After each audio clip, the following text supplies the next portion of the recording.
Hello everyone, once again welcome back to our channel. So this is the research series for research publication. I have started this series. तो starting में I just understand you about how to get the paper, how to read the paper, how to understand the paper. Got it? अगर आपने ये video नहीं देखा है understand वाला तो आप पीछे देखो, बिकॉज कई बार ये होता है कि लोग उसको पढ़ते रह जाते हैं और समझते नहीं हैं. तो how to understand a paper इन 5 मिनट्स मैं ऑलरेडी अपलोड कर चुका हूँ. Next I have decided that how to finalize the perfect research title, which is an important part of a publication. आप कहीं भी सबमिट करोगे तो उसके एक्सेप्टेंस होने का चांस उसके टाइटल से ही डिसाइड हो जाता है. सो देयर आर 2 ट्रिक्स जो मैंने अप्लाई की और उन ट्रिक्स को बताने के बाद आपका एक परफेक्ट टाइटल बनेगा. और वो टाइटल हो सकता है आपका पेपर का हो, आपका थीसिस का हो, या किसी भी चीज़ का हो सकता है. Get it? तो आप ये ट्रिक्स अपनाइए. हो आप जो सेकंड ट्रिक जो है शायद काफ़ी लोग यूज़ करते हो, बट जो आप दोनों ट्रिक देखेंगे so you will be happy. तो चलिए रिसर्च टॉपिक की बात करते हैं. तो रिसर्च टॉपिक या फिर थीसिस टाइटल, जो टाइटल है वो बहुत ही इंपॉर्टेंट है. And the title is probably the most imperative single element of a research paper. आप ये एग्री करते हो कि नहीं?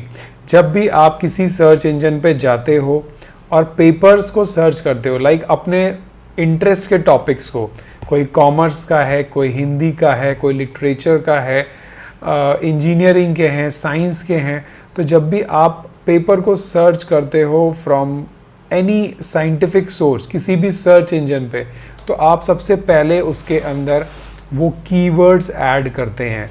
जब वो कीवर्ड्स आप ऐड करते हैं तो उसके बाद आपको लाइन ऑफ पब्लिकेशंस मिलते हैं.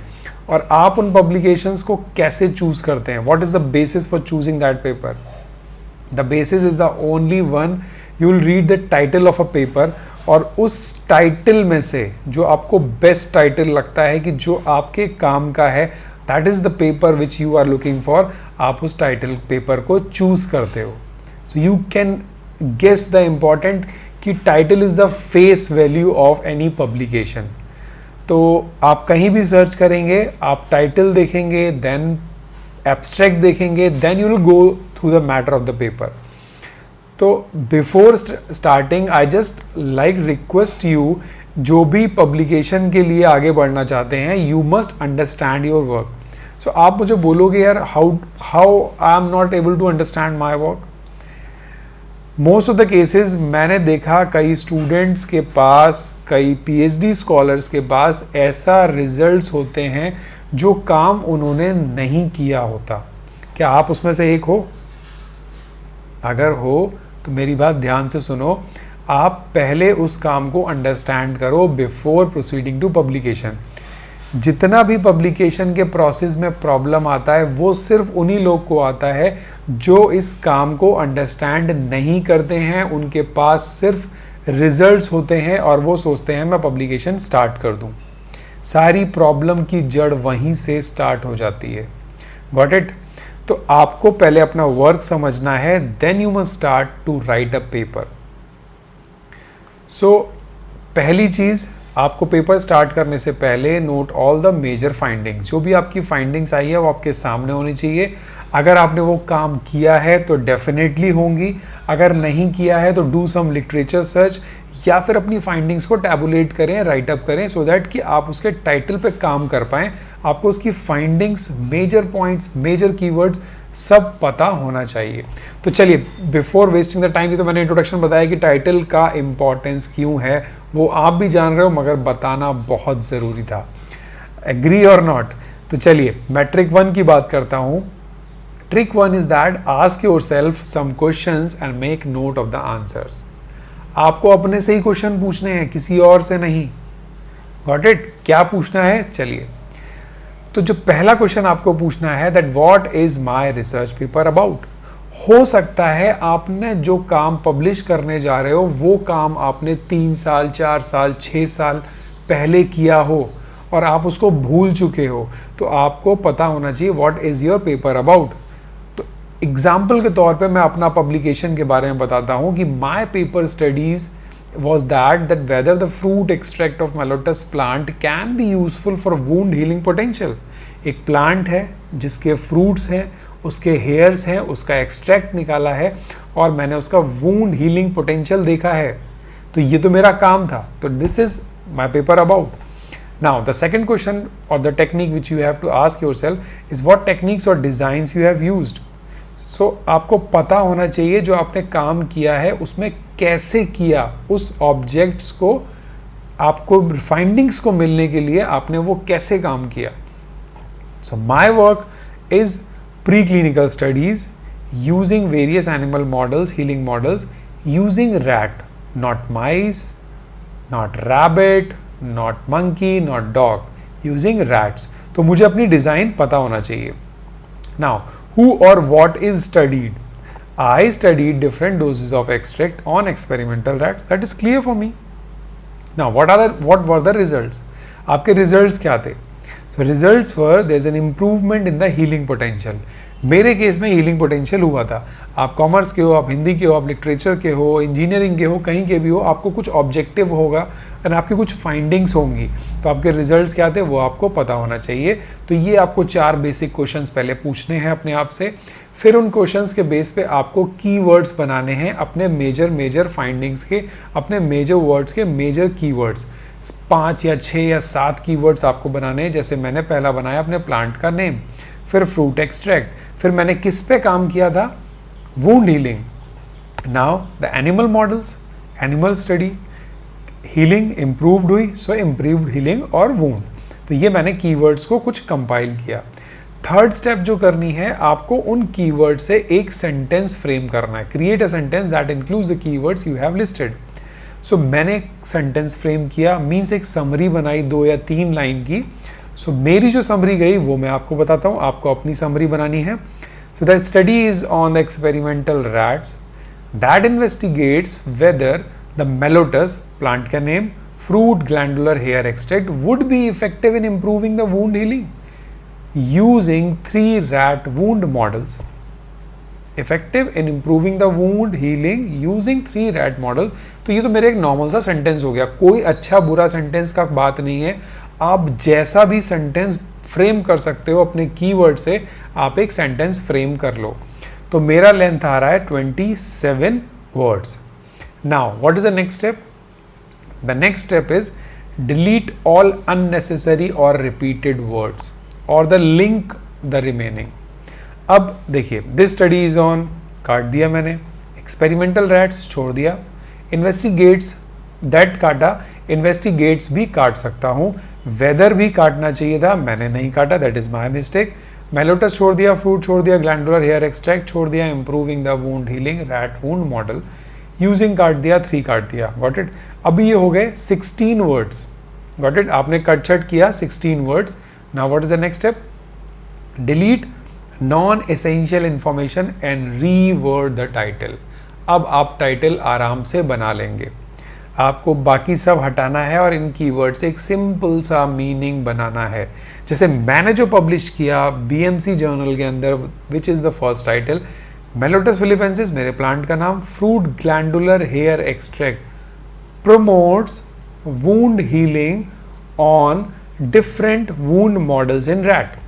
तो ये सेंटेंस नहीं हुआ, ये टाइटल हुआ. इसके अंदर अननेसेसरी वर्ड्स नहीं है, like using the experiment includes etcetera etcetera. Another, ऐसा भी नहीं है कि वो एक फाइनल है, आप दूसरा भी बना सकते हैं जैसे मैंने बनाया, wound healing potential of Mallotus fruit extract. Simple and animal study. Simple and short. Got it? Next एक मैंने और बना के देखा, wound healing effects of Mallotus philippensis mule, ये प्लांट का नेम है, अर्क, fruit extracts in animal model. Simple सा है. तो आप ऐसे कुछ भी बना सकते हैं, बट बहुत ही शॉर्ट और कंसाइज होने चाहिए. तो इस तरीके से आपको हेडिंग बनाना है. आप अपना हेडिंग बनाइए, मेरे को शेयर करिए. कुछ भी डाउट हो तो मुझे बताइए, आई will help you. Now the trick 2. ये जो ट्रिक है शायद काफ़ी लोग अपनाते होंगे इस ट्रिक को कि अपने पेपर्स को एक्सेप्ट करने के लिए. तो अगर आप ऐसा करते हो तो मुझे बताओ. और ये ट्रिक गलत भी नहीं है, बहुत ही ईजी, बहुत ही अच्छी है. तो ट्रिक 2 का पहला स्टेप है फाइनलाइज अ ड्राफ्ट टाइटल, जो आपने पहले किया जैसे ट्रिक 1 के अंदर, जैसे ये मेरा टाइटल था।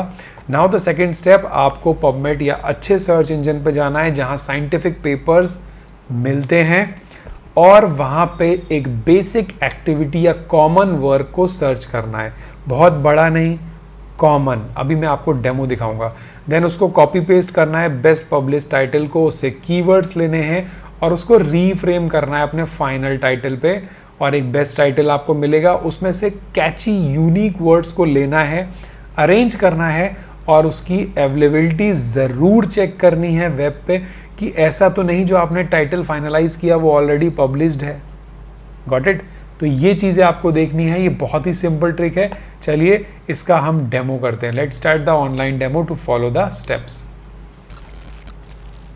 तो आपको अपना गूगल यानी सर्च इंजन खोल लेना है। फिर आप गूगल स्कॉलर पे भी जा सकते हो, but I like to search most of my articles on PubMed. तो मैं जाऊंगा पबमेड पे सीधे, क्योंकि साइंटिफिक आर्टिकल्स वहीं मिलते हैं। अब मेरा काम क्या था, एक प्लांट का वूंड हीलिंग एक्टिविटी चेक करना। कौन सा प्लांट मैं नहीं बता रहा हूँ, यही एक कॉमन पॉइंट हुआ ना। आपको वो कॉमन पॉइंट पर फोकस करना है, मतलब प्लांट और wound healing activity.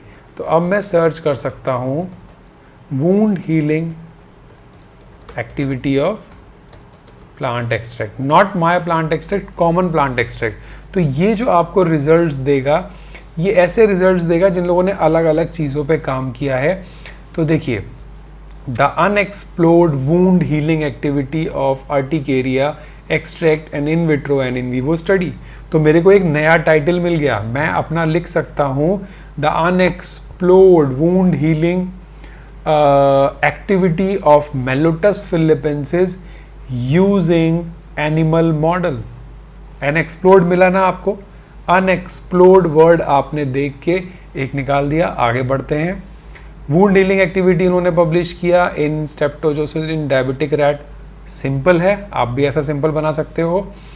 Evaluation of wound healing activity of phenolic extract of this plant with excision wound in Wistar rat, ये आप भी कर सकते हैं। Evolution of wound healing activity of fruit glandular hair extract of Mallotus philippensis with incision, excision और dates. आप अपने सारे जितने भी मॉडल्स हैं उनका नाम दे सकते हैं।